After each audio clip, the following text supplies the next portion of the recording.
Your Partner in Success Radio is a free business podcast with host Denise Griffitts. It's all about great stories, conversation, and context to help you move your business and life forward with actionable tips and advice from her guest experts. To listen and subscribe, just find us on iTunes, Google Play, or wherever you consume your podcasts. Good morning and welcome to Your Partner in Success Radio, where top performers join us to share their secrets to help you achieve your personal and professional goals. I'm your host, Denise Griffitts, and together with my truly incredible and honestly fascinating guests, we bring you inspiring and actionable insights to take your life and business to the next level. Ranked in the top 2% globally, this podcast is a must listen. So let's dive in.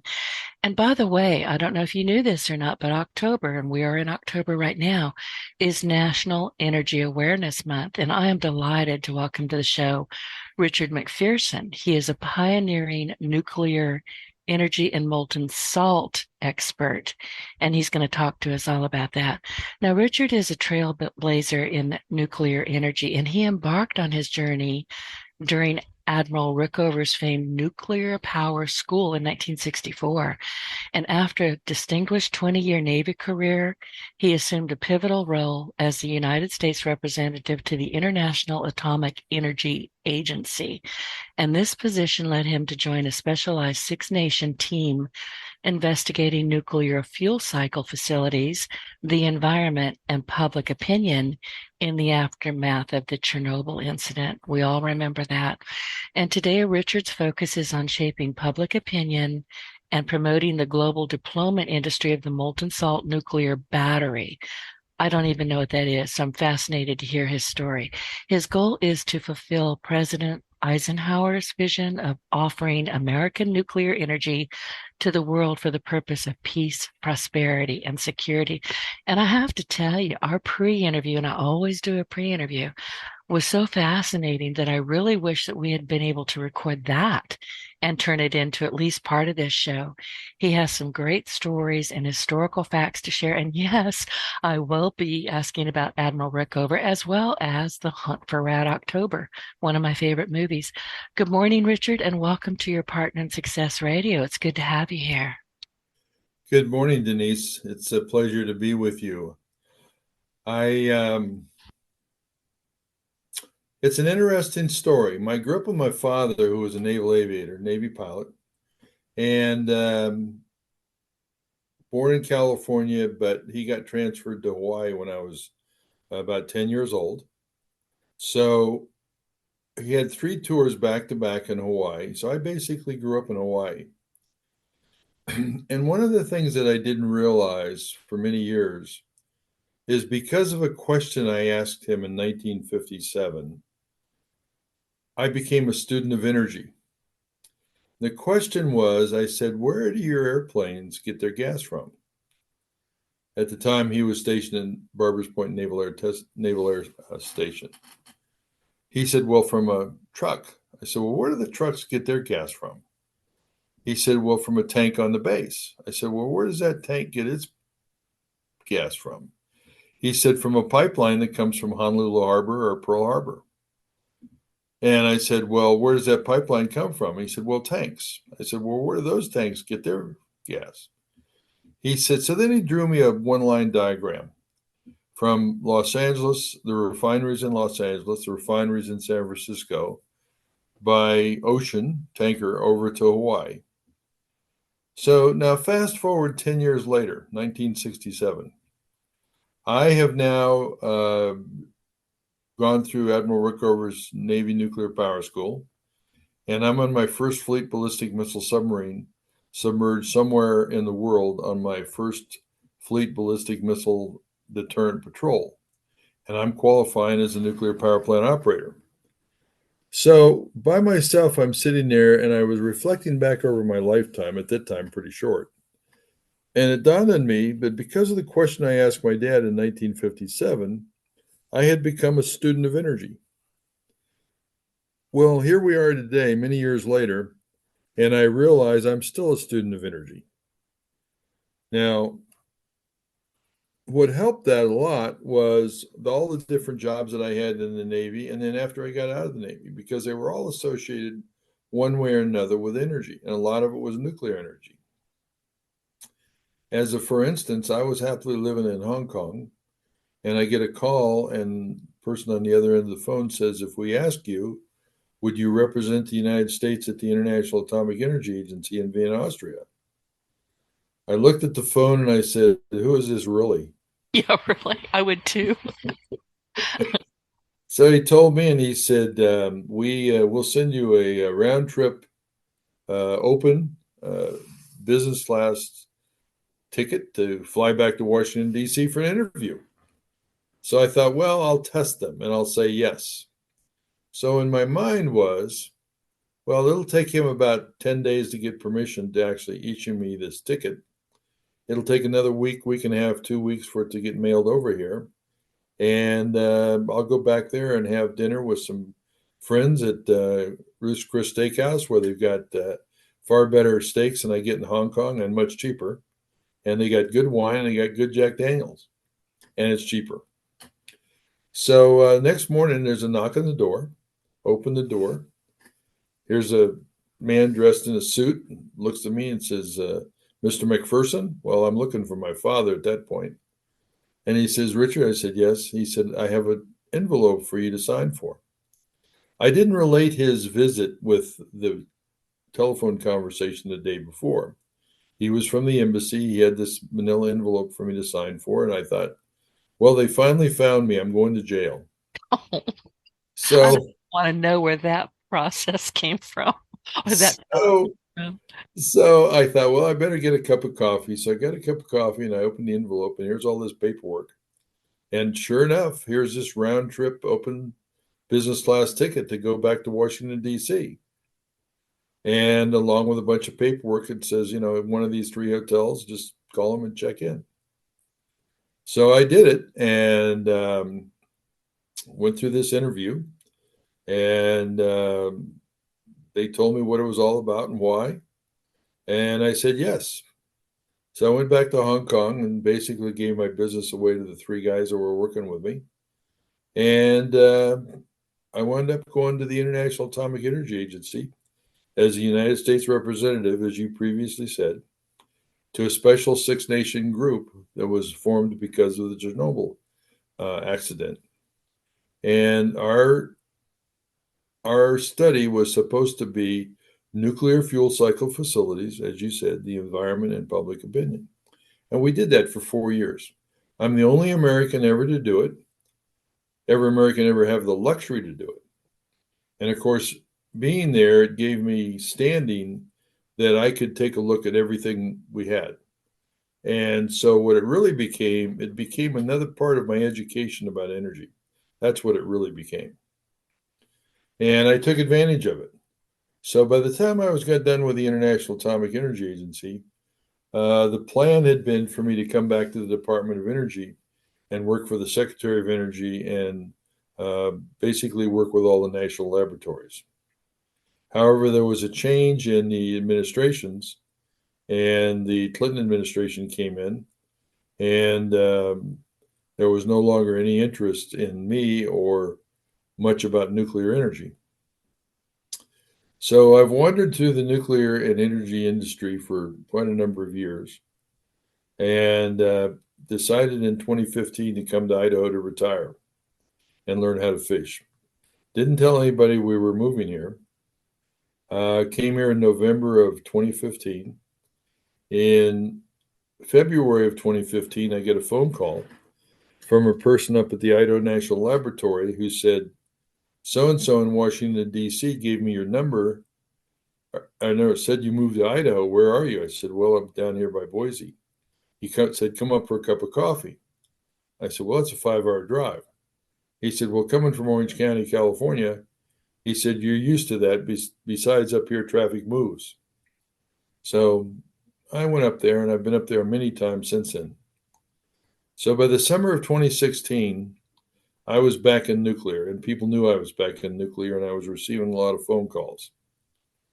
So along comes early 2018. I get a call from a Dr. Richard Christensen, who was head of graduate level nuclear engineering at the University of Idaho. He said, I want to introduce you to one of your Navy friends. So he introduced me to Dr. Paul Marotta. And Dr. Paul Marotta had gone to work as a civilian for naval reactors, which Admiral Rickover got started in 1983, the same year I retired from the Navy. But Paul was a designer. Paul designs nuclear power plants, designed them for submarines and aircraft carriers for the Navy.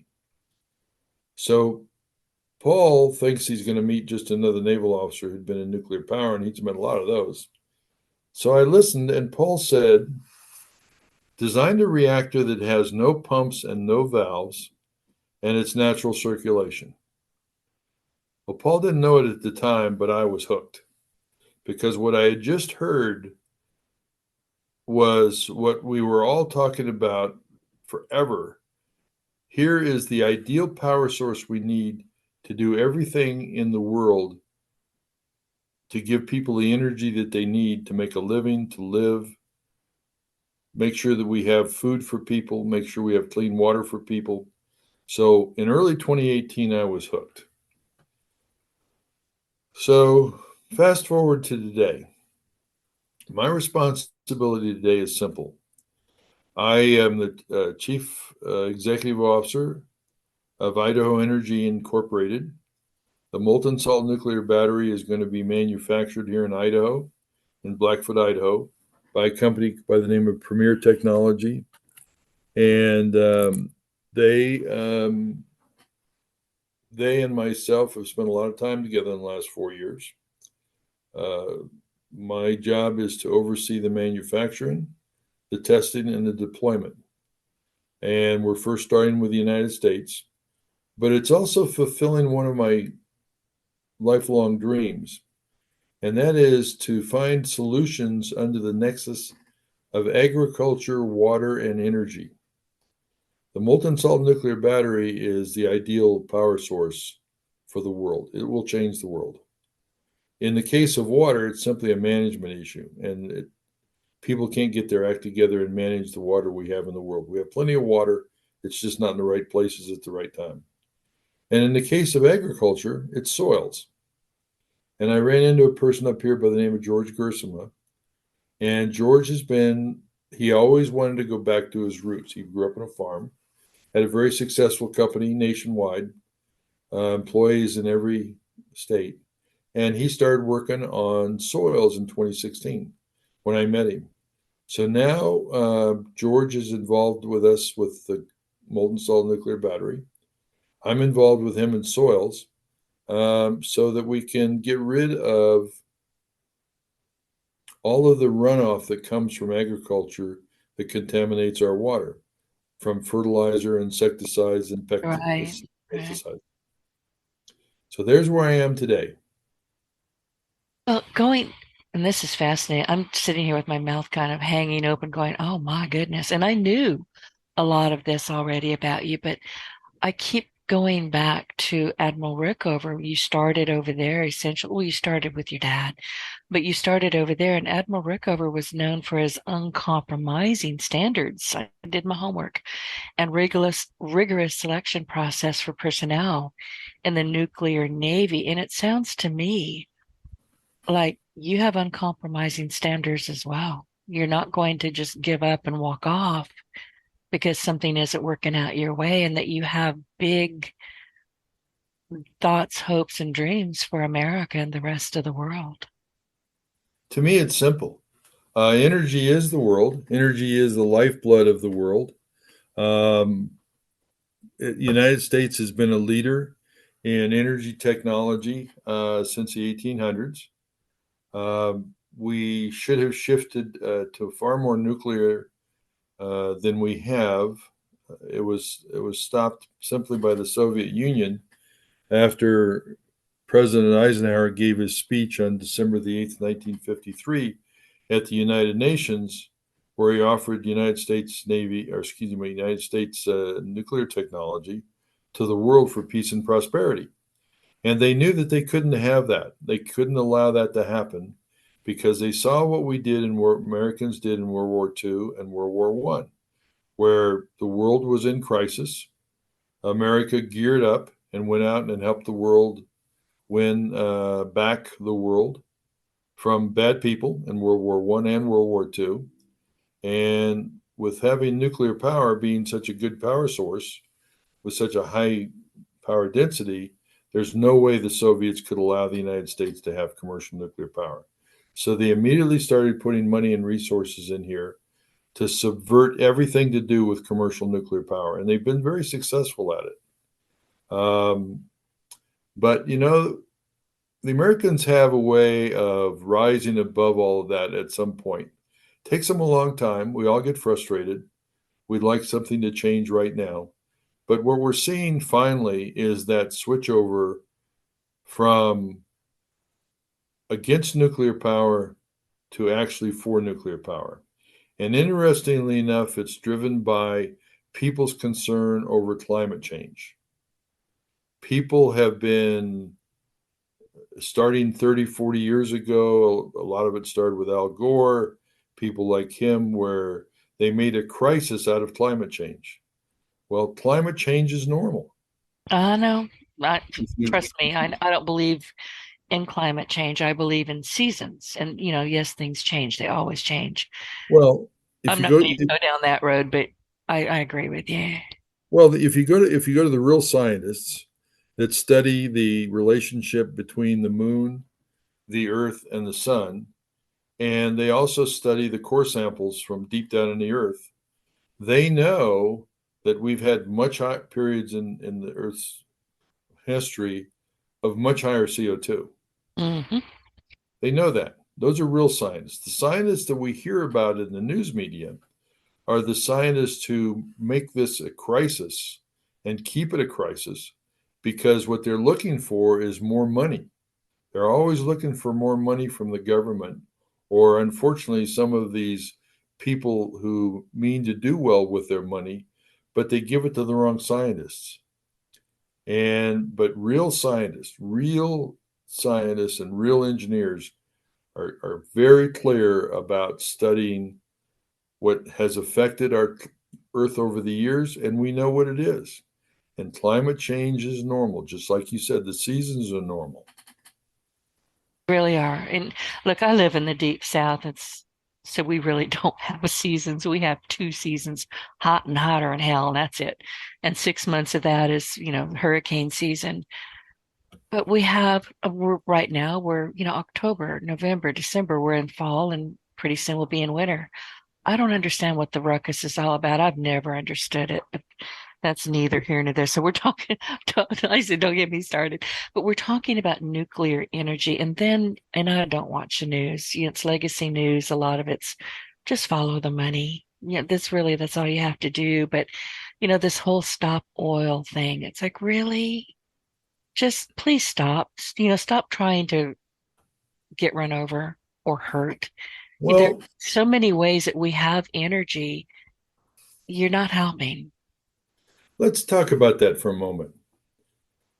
You brought up all this stuff that we're hearing about, basically oil, fossil fuels. Yeah. So the reason that we have the world that we have today, which is a pretty good world to live in for most people, for the majority of the people in the planet, there's about close to 1 billion people that need a lot of help. But for the majority of us, we live a pretty good life. And it's because of fossil fuels. It's because of oil. It's because of natural gas. It's because of coal. Of course. Well, today, 84% of the world runs on those fossil fuels. All we hear about is solar and wind or some sort of magic, but they only give us 3% of our energy in the world today. Fossil energy is here to stay. It is not going to go away. However, let me qualify that. Coal, natural gas, and oil are finite resources in the Earth's crust, and we should not be burning them the way we do. They are far too valuable to keep burning them the way we do. Now, to the credit of the oil and natural gas people and the chemists that work with them and the material scientists that work with them, They have developed thousands of uses for oil and natural gas. Not for coal yet.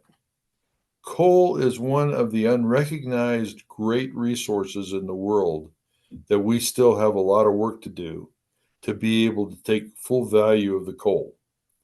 And we're going to do that. And one of the things that will help to do that is by us having no more nuclear power, such as the Molten Salt Nuclear Battery, because we'll be able to put in coal conversion plants everywhere in the world to take the full value out of that coal and the chemicals that are in there, just as though we're doing today with natural gas and oil. See, that's where I wanted to go, and you got there before I could ask you or even shape a question. Because I know, I mean, listen, I'm in Southwest Louisiana. We produce oil here. If I know when a hurricane's coming because, all of a sudden I'll see helicopters buzzing across the top of my house. They're heading out to the Gulf, which is about 15 miles away as a crow flies, and they're picking up their people off of those rigs. So I don't really pay attention to the news. I watch what the helicopters are doing. That's how I know what's going on out there. But we're not going to be able to get, or I don't think we need to get rid of stop oil. Stop oil to me is just ridiculous, but we need that. But I wanted to know from you, how does this all tie into the molten salt nuclear battery? Because I'm not quite sure where we're going from one to the other, how they help each other. What's that pathway look like? Well, right now we use a lot of our fossil fuels, natural gas and oil. We consume a lot of it just to get the gas and oil, natural gas and oil that we use. So that means that we have large pumps that pump it around. We have refineries that refine it. Well, those pumps and those refineries all consume natural gas and oil, and even some coal, and a lot of electricity. And all of that can be produced by nuclear power. That will significantly reduce the amount of carbon that the fossil fuel industry puts out. Significantly reduce it.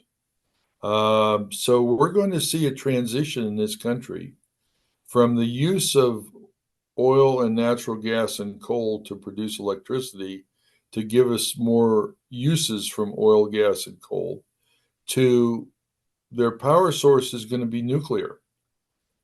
That will make those processes much more efficient. There will be much less of a carbon load on our atmosphere. And that is starting to take place now. We're starting to see it now. I've been getting phone calls about this now for about 2 years, and maybe a little bit more. But let me talk to you about three things that you want to consider when we're looking at what kind of power source are we going to use. There's something called energy density. There's something called the capacity factor. And there's something that we look at in acres per megawatt of electricity produced. Energy density is simply how much energy density is there in particular natural energy sources, such as coal, natural gas, oil, nuclear, etc. Well, the people generally use something called megajoules per kilogram. Like megawatt, something like that? Yeah, I won't. I don't know what a megawatt is.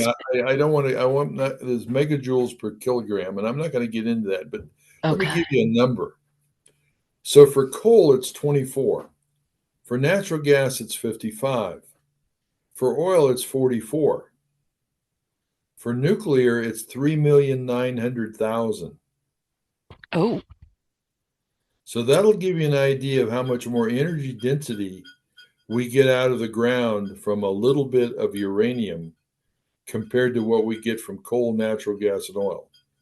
And to repeat those numbers is coal, we get 24, natural gas, 55, oil, 44, but nuclear, 3,900,000 megajoules per kilogram. So there's really no argument to be had then. No. So then we get the capacity factor.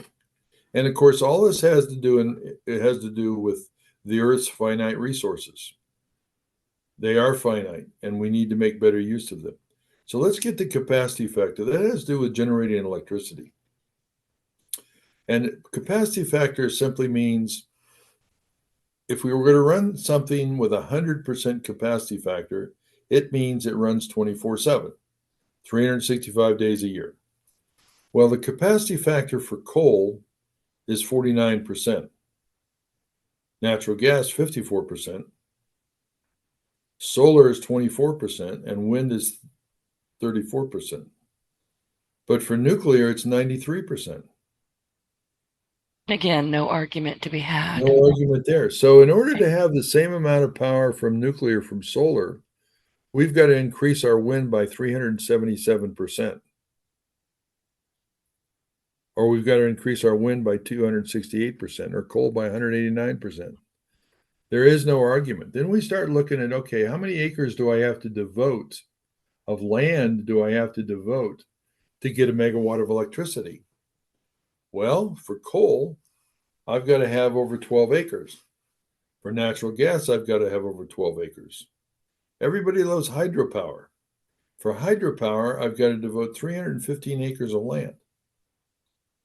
For solar, I've got to have 43 acres. For wind, I've got to have 71 acres. But for nuclear, it's less than 1 acre per megawatt. Again, you take the three primary indicators that you should take into account when you're selecting an energy source, and nuclear wins hands down in all three. Well, and the thing with, these big wind farms that you see, and I don't even know if this is true. Again, I really try to stay away from legacy media, but I'm seeing more and more reports where these wind farms, the blades are breaking. They can't be broken down. They're kind of a mess from what I can tell. Well, we don't have any way Ugly. They're really ugly. We don't have any way to dispose of the blades yet. We don't have any way to dispose of solar and also batteries. So, and the only reason that we have wind and solar is because politicians found out that they can give taxpayers money to wind and solar developers, and wind and solar developers kick back money to politicians to get reelected. Oh, I always say, whatever it is, follow the money. Always, 100%. Follow the money. You're absolutely right. And and the other thing too is one of the things that's not being talked about with solar and wind is the ecological damage that's being done. Now, humans, we cover over parking lots and we cover over pads to build houses and structures to live in, to work in, to drive on streets and roads. We don't need to be doing that for our power plants. And yet we're doing the same thing with solar and wind with thousands and thousands and thousands of acres that took millions of years of evolution to have the flora and fauna and what's in the soil under them. When you cover them over with solar and wind, the ecological damage that's being done is something that's not being talked about. It's not being heard by the few people that are telling us, wait a minute, why are we unnecessarily destroying all this acreage that we need to be part of our ecosystem to live? And we need every single acre out there that we can, whether it's called a green area, whether it's for agriculture or whatever, because humans are going to occupy more and more land. And the world population is increasing, which means humans are occupying more and more land, which means we better take care of the rest of the land. And we're not taking care of the rest of the land like we should when we're putting solar and wind on it. It breaks my heart when I see old growth forests cut down. When I see a single oak tree cut down, you're going to think I'm nuts, but I live on what used to be an old plantation. I'm in Southwest Louisiana. And when I bought my house 2005, it was right between Hurricanes Katrina and Rita. And there was fields behind me. Now there are homes back there, but that took a while. But there were fields behind me, and all of a sudden they started cutting down the fields. The farms got sold, but they left a few oak trees, and I'm not joking about this. It still makes my heart hurt. They left a few oak trees. I thought, oh, good. Well, they're going to leave those alone. And one morning, I was in here in my office. I was building a website. I'll never forget it. And I heard literally what I thought was screaming.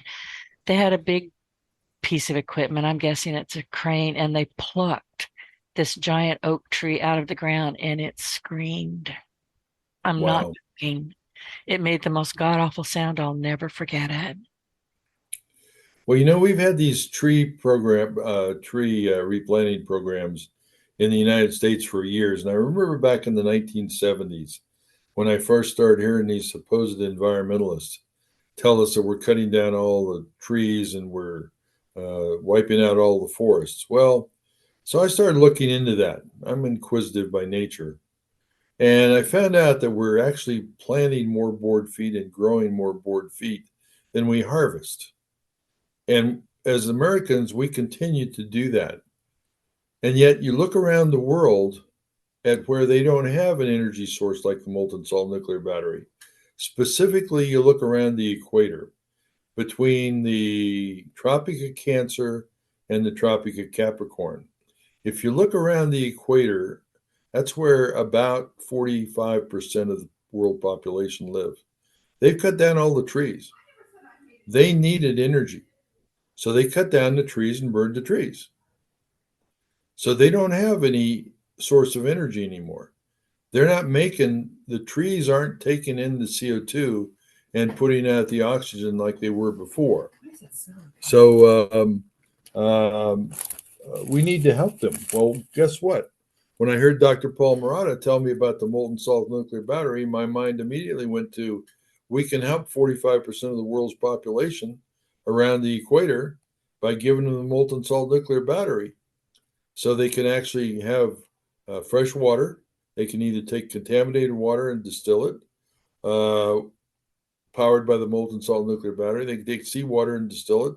They can take they can pump that water around where the people need it for both agriculture and to have drinking water. So we don't have people dying of these horrible diseases they get from drinking contaminated water.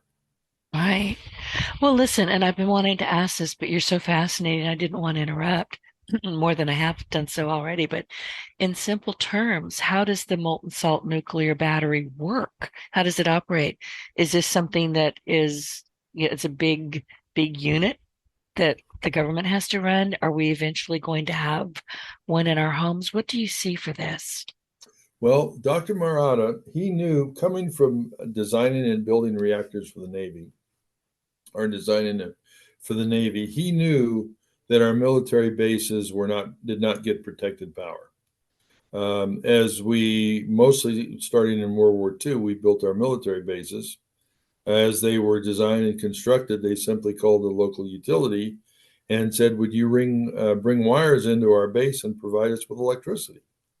Well, that's what the situation we have today. And he knew that was made our bases vulnerable without having protected power. So he designed the molten salt nuclear battery first to go on our military bases and provide them protected power which they need to operate, which they need for continuity of services. So to give you an idea how big one is and put it in reference to a number of homes that it could serve, a 10 megawatt molten salt nuclear battery is about 1.5 meters in diameter. 1.5 meters in diameter is less than 4 feet in diameter, or about 4 feet, less than 5 feet in diameter, let's say. So it's 5 feet in diameter, and it's about 5 meters tall. So it's about 5 feet wide in diameter, and it's about 20 feet tall. That 10 megawatts, as they're currently designed to last 10 years, would provide 4,900 average American homes electricity for 10 years. Is there any possibility that our local utility companies are going to go, yeah, bring one, we can use that? We've had some utilities, a couple of utilities just recently contact us. Oh, good. Okay. They're realizing that the day and age of these large power plants is over. There's pressure on fossil energy, so we're shutting down coal plants. two new nuclear plants just went in operation or going in operation on the southeast United States, and their cost is prohibitive. I would imagine. What's called light water reactors. They're made by Westinghouse, and those large reactors they serve their purpose, but we can't afford them anymore. We can't afford the North American grid as we have it anymore, and we knew that right after 9/11. We're too vulnerable for it to be interrupted. So what we need is thousands of molten salt nuclear batteries around all these cities and towns, military bases, airports, and ports, so they have their own secure power source right there. And Hospitals. hospitals, Mhm. universities, processing facilities where you might have mining operations, you might have food processing, you might have fish processing, you might have wood. Any processing facility there is, the molten salt nuclear battery is ideal power source to go power Well, and I'm thinking about my utility bill right now, every, it. climbing up inch by inch, penny by penny. And a lot of people are saying, I can't afford to have my heater on this winter. I can tell you right now, I'm not going to be able to afford it, which is frightening. But I guess my question is, how long do you think that there will be, we can do away with a lot of the infrastructure that we have now and bring in something that is far more workable and safe? I mean, I know this is a long, long process, but will we be seeing any of this anytime soon? Well, the only holdup we have is the government itself with all its rules Yeah. and regulations. Yep. And they have systematically made uh, since the speech that President Eisenhower gave, they have systematically made nuclear more and more expensive and burdensome to put online. So that's the holdup. The government and it's unnecessary rules and regulations. We've been demonstrating safe nuclear power now since the 1940s. So the United States is by far demonstrated above any other country that we are the ones that know how to design, build, and operate safely nuclear power plants. So the reality is, we could be building these and starting to distribute them in a year. Now, Now, when you say distribute, Richard, are we talking about worldwide or just the United States? well, it depends on the capacity. Right now, we have a fixed capacity of manufacturing of so many per month. As we start to provide them to military bases or cities or wherever they're going to go, then we'll increase that capacity. We are already looking at the use of robotics and artificial intelligence to put in a robotic manufacturing facility to manufacture them. Hmm. We will be able to provide as many as we need and place them where we need them. And then people always say, well, what about the waste? Well, we don't have much waste. Everything has waste. But in our particular case, what we've done is we've looked at the entire cycle, uh, life cycle of one of these molten salt nuclear batteries. And we're going to be involved from the fuel all the way to when it comes back to recycle it, to pull out the fuel and to recycle the fuel and use it over again. I was going to ask you about that because I'm assuming, given how long you guys have worked on this and how very careful you are with your thinking, that you're looking at everything. Can it be recycled? How do we dispose of it? What's going to happen with this? You can't. So many new things pop up. Oh, we've got these wind farms. Oh, we've got this, we've got that. Well, great. Charging stations for cars in the middle of a farm. I mean, come on. Nobody thought this out. I get so irritated by a lot of what I see. It's just, who thought this out? My second thought is follow the money. Never mind, Denise, you've already answered your own question. But yeah, yeah, I was born a cynic. I will die a cynic. But explain it to us. Tell us what's really going to happen. Don't keep Well, lying mean to us. But let's it talk looks like about you're working on that. yeah, let's talk about electric vehicles for a moment. When I lived down in Southern California, one of my neighbors worked for Southern California Edison. And that was when electric vehicles were first starting to come out. And one day we're talking, and he says, "You see that transformer and that pole over there?" I said, "Yes." He said, "If we have somebody that buys an electric vehicle in our tract and they charge it from their house, that transformer is capable of also charging that vehicle." But he said, one of the things that nobody wants to talk about, including the utility that I work for, and certainly not the state of California, is if somebody decides in our tract to buy a second electric vehicle and Mm-hmm. they want to charge it, that transformer has to be replaced. Well, the cost of Low, that isn't replacement it? of that transformer is going to be on you and I, Oh, because we as the ratepayers are going to have to pay it. So it's a hidden cost that nobody realizes with these electric vehicles.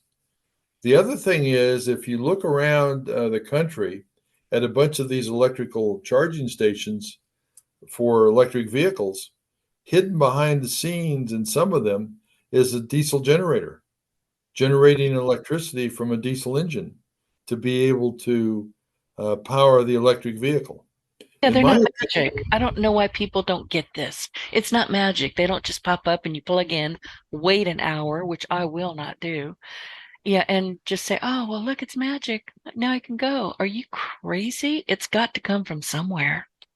we don't have the power. The utilities are saying we don't have the power. California is the leader at pushing electric vehicles. And California, over the last couple of years, several times, has told people, please turn off your air conditioners and please Hmm. don't charge your electric vehicles because we don't have the electrical capacity. Well, politicians, gotta love them. Can't shoot them, gotta love them. Um, so what happens? I mean, I'm fascinated with the process here. So because you have these batteries, that doesn't mean that they're not powered and they're not created by what we already have in the earth, coal, electricity, which is from water. I mean, they're coming from somewhere. So let's explain Well, that. I'm glad you asked that question because the manufacturer that we're working with has has plenty of land and they're going to expand their manufacturing. So we have been talking about he right now they buy their electricity from the grid like everybody else. So we've been talking and we decided a long time ago, well, at some point in time, we will build one of the molten salt nuclear batteries and we will power the facility that actually does the manufacturing of the molten salt nuclear batteries with a molten salt nuclear battery. How will that work? What's the process? Well, it's just like we install one on a military base or in any city. We'll just simply build one of them with its electric generator associated with it. And instead of buying power from the grid, we'll shift over to getting power from the molten salt nuclear power generator.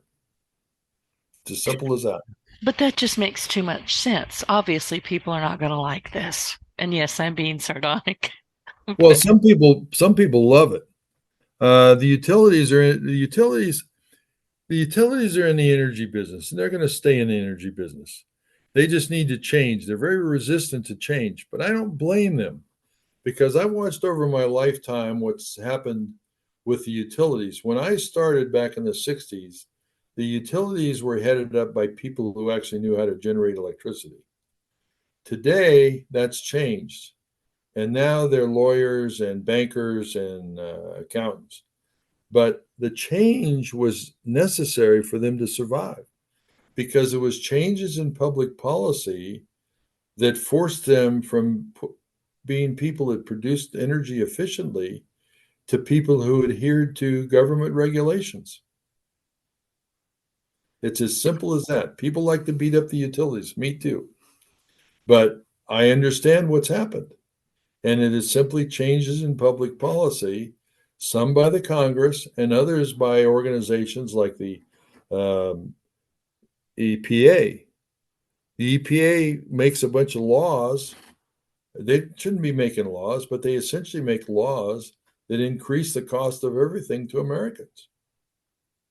And the fault lies with the Congress. The Congress won't go back and do something about the EPA. Yeah, we've got a lot of that kind of stuff going on. It just gets bigger and bigger and more convoluted. Nobody knows who to talk to, it's a mess. Well, you It's can't it's talk to not anybody. just here, it's worldwide. It Yeah, is. Well, we're you can't talk governed to any. by people who should not be in government. Well, you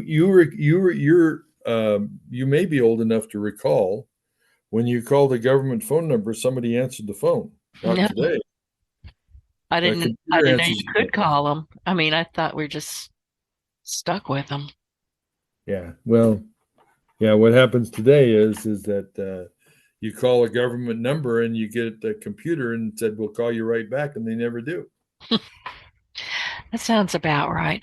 So over the last, I'm going to say 70 years or so, what lessons have we gleaned about the safety of nuclear energy? Because honestly, I never hear anything about nuclear problems. I hear about, stopping oil. I hear about prices going up. You hear a lot of negative stuff, but I don't hear anything negative about nuclear energy.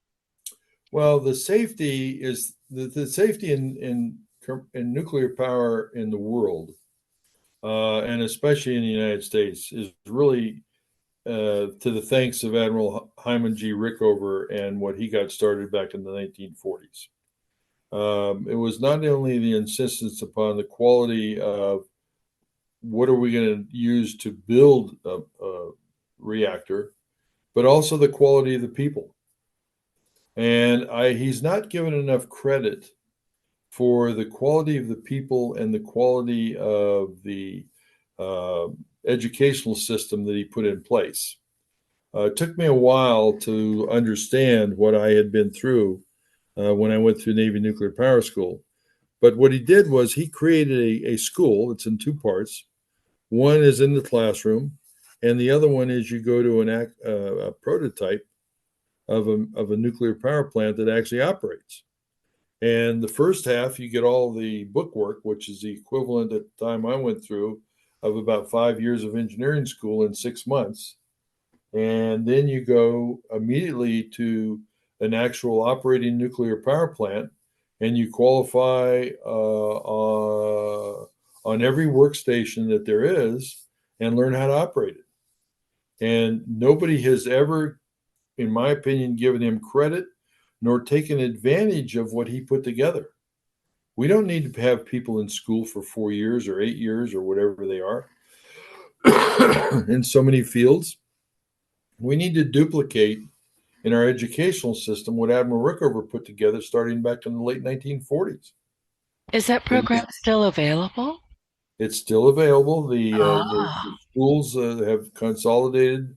Now they're all down in Georgia.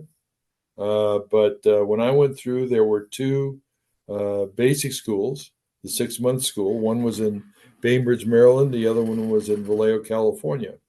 And I remember when first day I walked into nuclear power school at Mare Island Naval Shipyard in Vallejo, California, there's a sign above the door where every student walks in.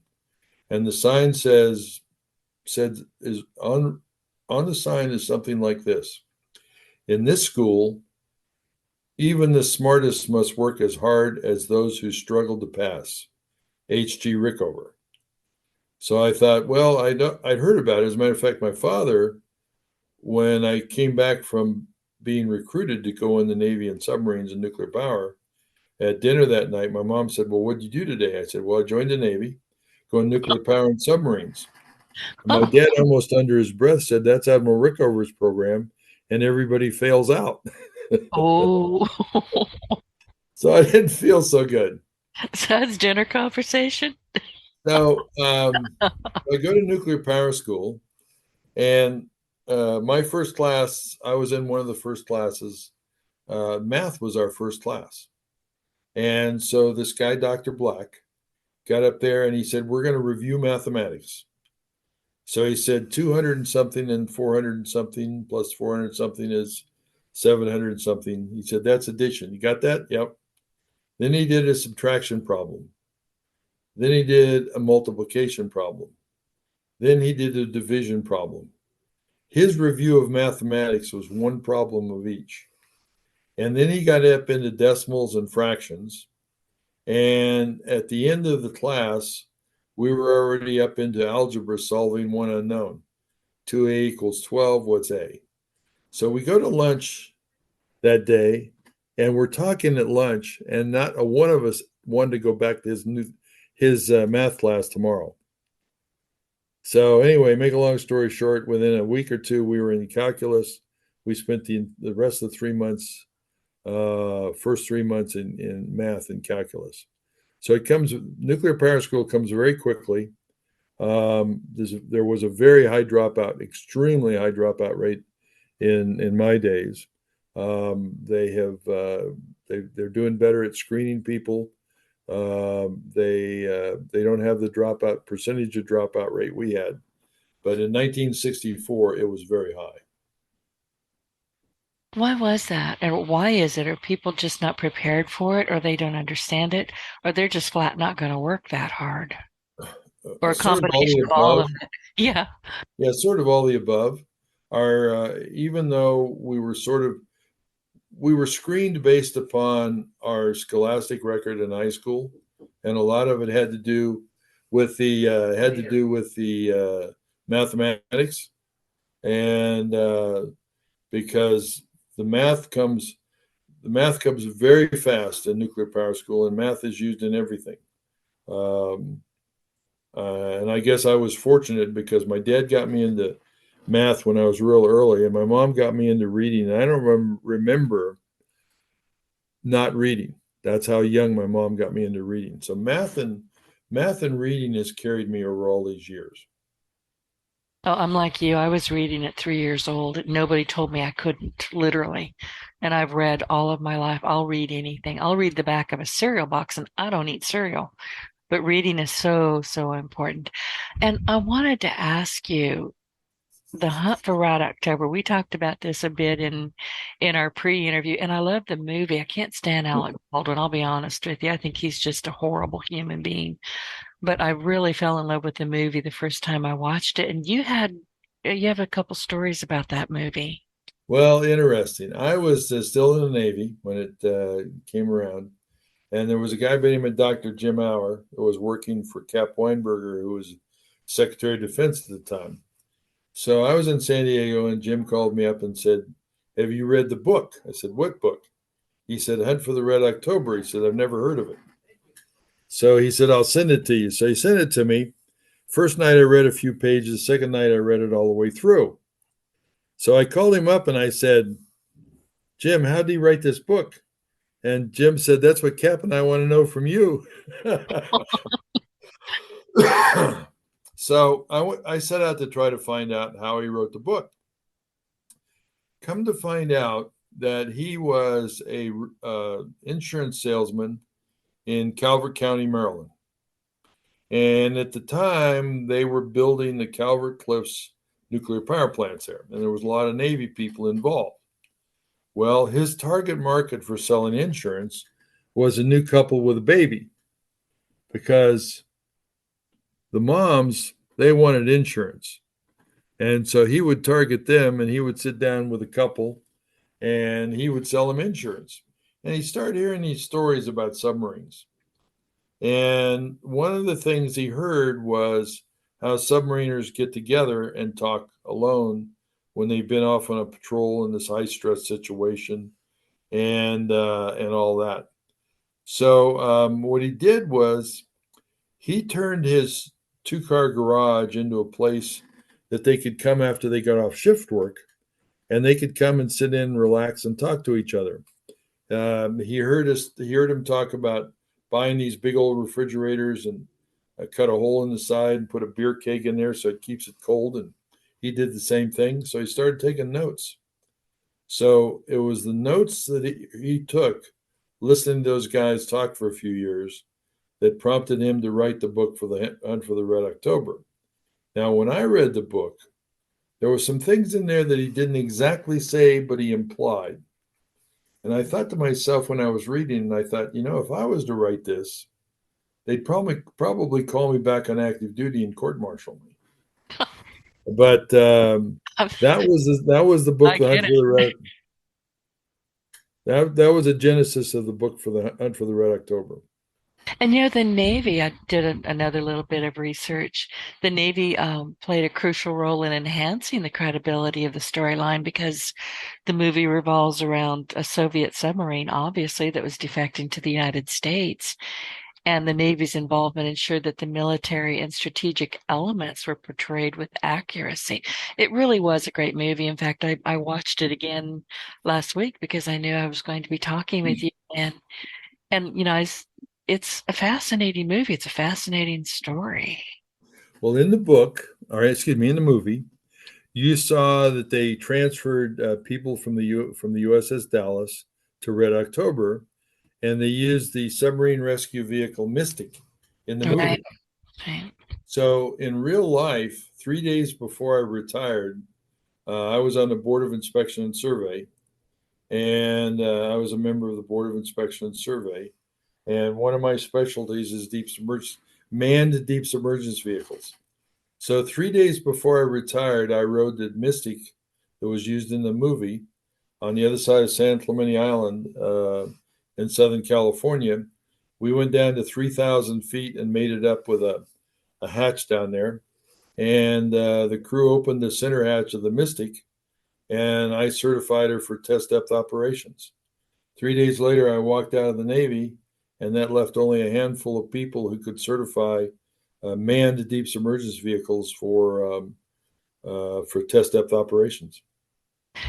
When you watched the movie, how did you feel when you got to that part where they were, opening up in there? Well, since I'd done that before, I was impressed that they did that. I mean, I know where they shot the movie. I know where they shot those scenes in the movie, and I know some of the people who were involved in it. But it was 100% realistic. It was a great movie. I have, and I know I shared this with you before. I had to make myself watch it again because I really can't take Alec Baldwin. There's just so icky. He's just an icky guy. But he's a heck of a good actor if you can stand to watch him.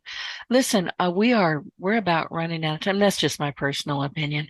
But is there anything else that you want to share with our audience about the battery and maybe what challenges might arise from the implementation of this battery or this type of energy? The challenges are political. And I know deep in my heart, after being around the world and looking at people that need food and they need clean water, that this offers the ability for the United States to share with the world the perfect power source to eliminate hunger and thirst around the world. And the only people that are stopping that are heads of countries, starting with our own.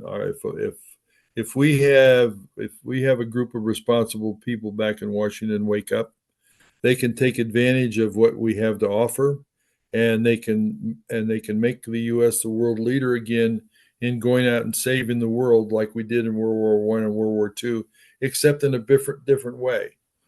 We can go out and save the world by providing the billion people out there that need food to eat and they need clean water to drink. We can provide that for them. Richard, is this something that if our country is not going to be interested in, is this something that you can take to other nations? Because they need help. Listen, I'll see videos where, people are trudging up and down mountains with a basket on their head or a container on their head to bring home water every day. That should not be happening. It just should not. We are an enlightened world. What the heck? I agree wholeheartedly with you. And we actually have received, see, because of my time at the International Atomic Energy Agency, I'm pretty well known around the world. So I'm receiving questions from other countries. I can't share with them, it's illegal for me to share with them knowledge about American nuclear technology, Right. but I can share with them what it will do. And I'm currently in the process of doing that. And I'm working with another person that I've worked with for years, since I came up to Idaho, trying to help people find solutions under the nexus of agriculture, water, and energy. And he has now got us involved in more than 124 countries. Excellent. Richard, I really appreciate you joining me here today. And if you would, stay in touch with me and keep me posted on what's going on and how I can get information out to my audience, because this is something that impacts the entire world. It's not just America. It's not just, a few little small countries. It's nationwide. It's worldwide. I think it's important information to have. I couldn't agree with you more, and I really thank you for having me on your show. You're doing a great service to people that are trying to make a difference in the world, and you're helping make that difference for the people of the world. I applaud you for what you do. Thank you. I appreciate you saying that. Listen, before I let you go, where can people find you? Because I know that people are going to hear this now and in the future, because I post these things over and over again. It doesn't just, we talk and there it lands. I make sure that it gets, disseminated out there. But where can people find you? Is there a phone number? Is there a website? LinkedIn? Where do they locate you? There are two ways. The easiest way, because they'll get a lot of information very quickly, is we've been very quiet about what we've been doing until just recently. We now have a website, and I would urge people to go to the website and look at the video and then look at the website from time to time, because we're going to use that as a primary source of education. And the website is www.micronuclear, just like it sounds, MICRO, nuclear, NUCLEAR, tech, TECH.com, micronucleartech.com. The video that we have on there was produced by a great outfit in LA, and they like what we're doing to try to help the world. So they put a lot of work in that. Our intention was to educate people a little bit about energy, especially nuclear energy, and weave in there the molten salt nuclear battery. So that's the first start of our educating the world about what's available, and we will be doing a lot more of that. Well, I am pleased to have met you and have you on the show, and I definitely want to stay in touch. So for our audience, as we wrap up today's episode, I kindly ask you for your valuable feedback for me and for Richard.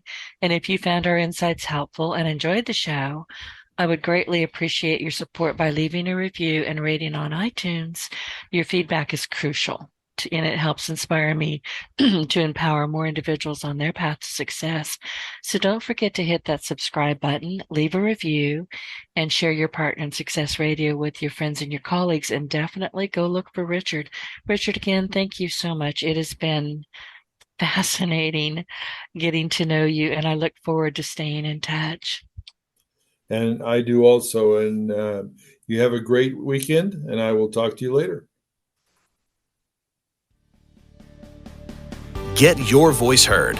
If you would like to launch your own far-reaching podcast, contact Denise Griffitts at yourofficeontheweb.com and go to the podcast tab.